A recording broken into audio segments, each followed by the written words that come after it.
If the ownership of this house isn't transferred to me, I'm contemplating divorce. I was taken aback when my husband suddenly dropped this bombshell. This house holds precious memories of our family, and I can't bring myself to let it go. However, my husband is threatening me, playing with my emotions. Distraught, I reached out to my father for help. My name is Emily. I'm 30 years old, a full-time housewife, dedicating my days to supporting my family through household chores. I married John 2 years ago, quitting my job to support our life together. My husband worked hard for us, but since my father-in-law's passing, my mother-in-law moved in, disrupting our peaceful life completely. Surprisingly, I learned about my mother-in-law's move only the day before it happened. When my husband came home, he casually mentioned it as if it were a natural thing. Huh, this is so sudden. Your mother is coming over to visit tomorrow? I asked. No, she's not coming to visit. She's moving in. So please prepare and clean up, he replied. In retrospect, I felt something was off about my husband's decision-making. Normally, such decisions should be discussed with his wife beforehand. However, in my case, the decision had already been made without my knowledge. The next day, my mother-in-law arrived with a lot of luggage, ready to move into our house. It's been a while. I'm glad you look well, Mary. Please come in, I greeted her. Strangely, she seemed displeased. Emily, why didn't you come pick me up? Isn't it common sense to meet at the station when your mother-in-law is coming, especially when I'm carrying big luggage? She complained. I explained that I didn't know her arrival time, but she retorted that I should have contacted her, labeling me as thoughtless. From that day on, my mother-in-law's snide comments intensified. As soon as my husband left for work, the barrage began. Emily, why are you sitting there? Do the dishes. You should have finished the laundry in the morning. That's common knowledge. I apologized and promised to do the laundry after the dishes. However, her comments continued, criticizing my priorities and claiming that in her house, there's a rule to do laundry immediately after breakfast, dismissing any excuses. I maintain my own daily routine. Why can't Mary understand that I'm not refusing to do the work? It seems she just can't accept my way of doing things. Even if I did things her way, she would still find fault and complain every day. The daytime hours alone with her were especially challenging. One day, I had an epiphany on how to end this living hell with my mother-in-law. Move to the house I inherited from my father and live in a separate home from her. My father retired early a few months ago, and as a result, my parents started a new life in the countryside. They then passed on their house to me. Fortunately, that house isn't too far from our current apartment, and we were planning to move eventually. Living with my mother-in-law has reached my limits, so I decided to talk to my husband about moving sooner. John, can we talk for a moment? I asked. He inquired. What's up? Anything happened? I brought up the house my father gave us and suggested moving there. Oh, that house. We did talk about moving there someday. Why the sudden decision? He wondered. I explained. Well, I've been having some difficulties with your mother. I can't bear living with her anymore, so I'm seriously considering moving. Surprisingly, my husband agreed to the move. After informing Mary, we decided to move a week later. I thought she would oppose, but she accepted our decision with a big smile. Goodbye, John and Emily. I'm so sorry for the sudden decision to move, she said. We reassured her, don't worry about it. It's wonderful that your father gave you the house. He's very sweet. Thank you. Please visit us sometime. She promised to visit, and we headed to our new home. I felt relieved.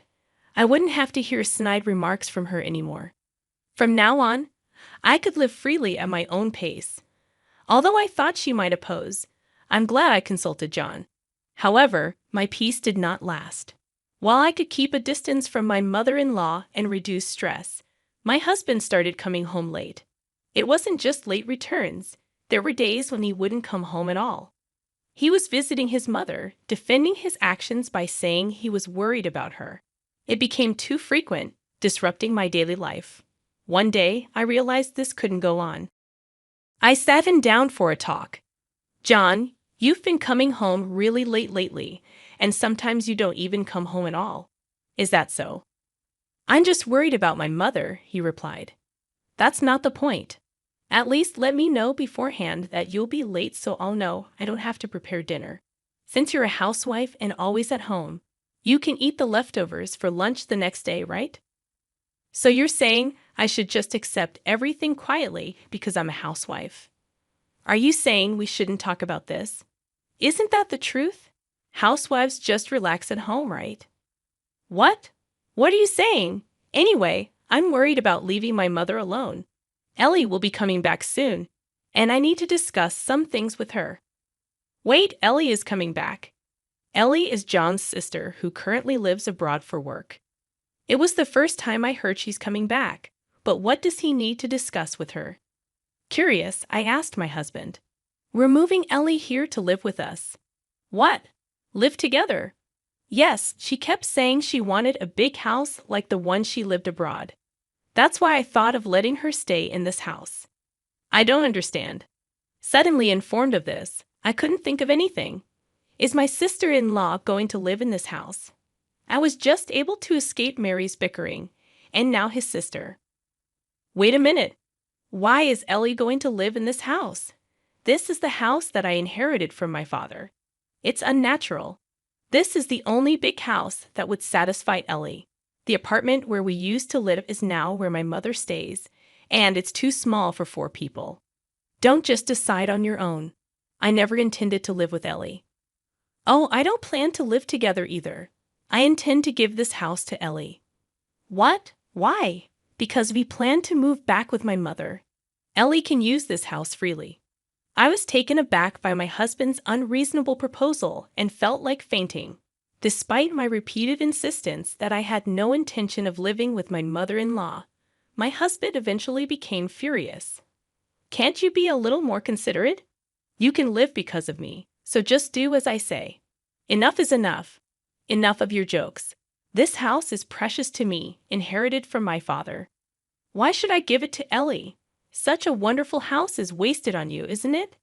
I've already told Ellie that I've got her a large house. It's too late to say otherwise now. I wasn't consulted in any of this decision. Either way, I can't accept it. You're always complaining. Enough. Calm down and think. I'll go back to my mother's for a while. My husband angrily slammed the door and left. Left alone in the room, tears streamed down my face.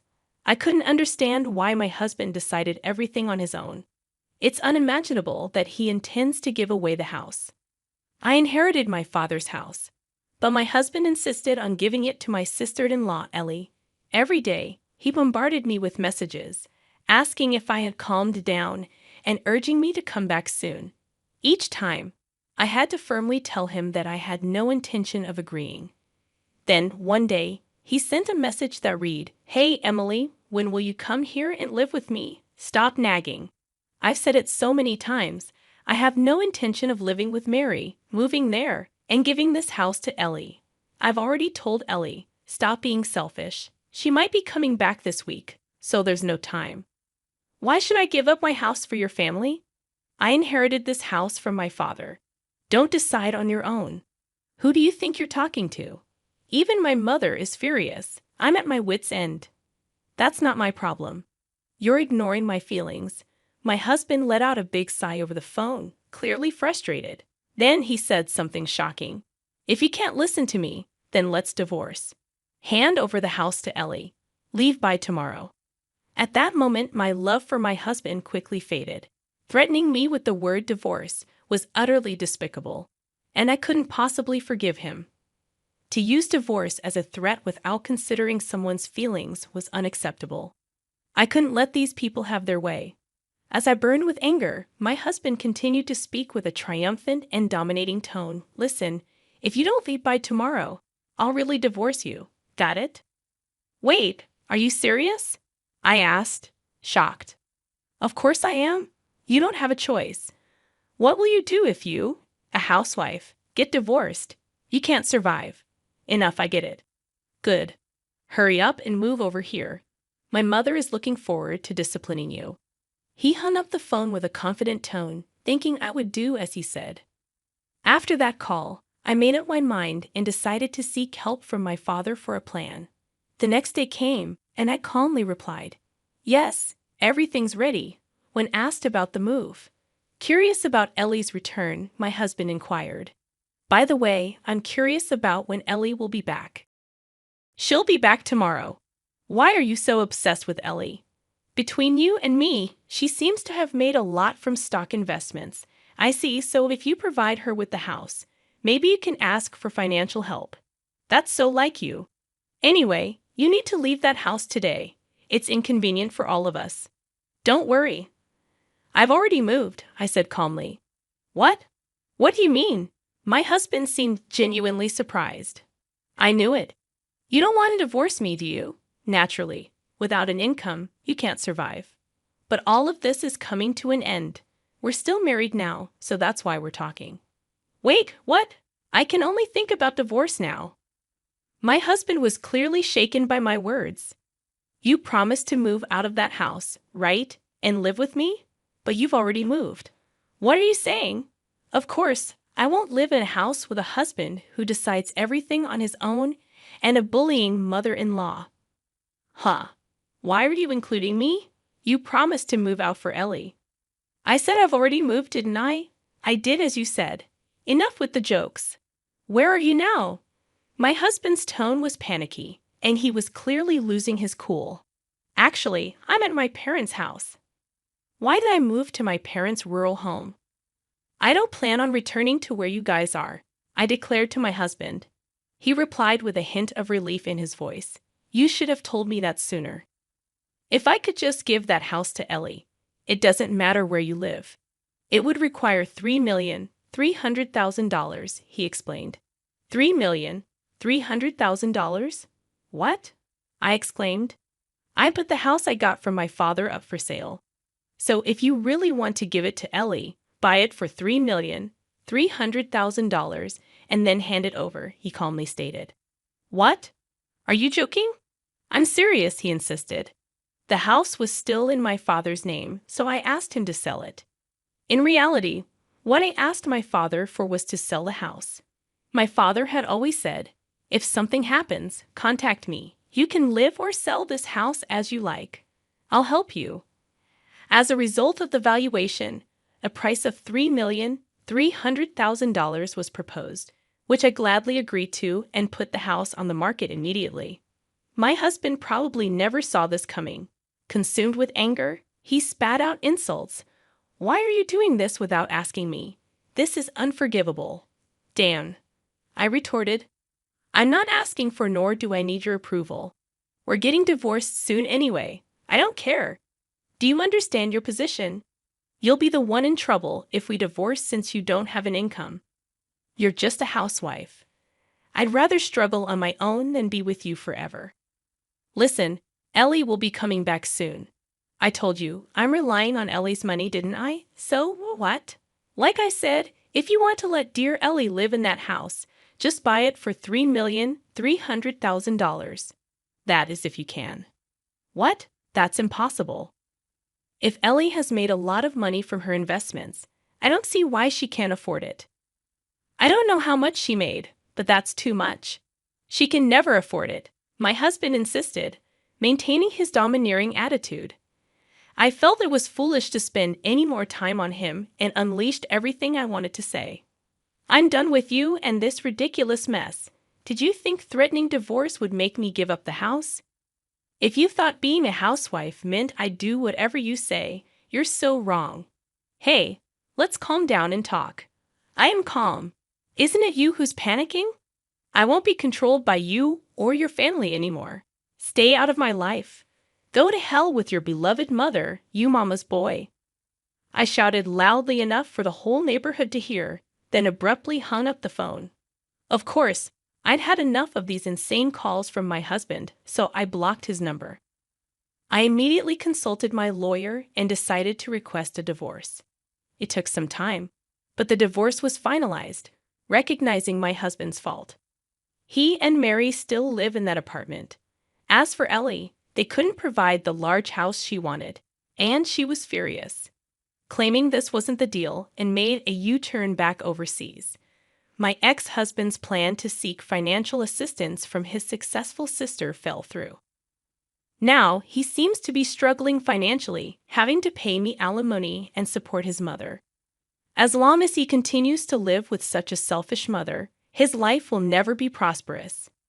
On the other hand, I've moved to the countryside and am enjoying peaceful days with my parents. I recently started a clerical job at a small company introduced by a neighbor. With that salary, I can live comfortably. I plan to live here for a while. I want to be by my parents' side as much as possible to repay the kindness they've shown me.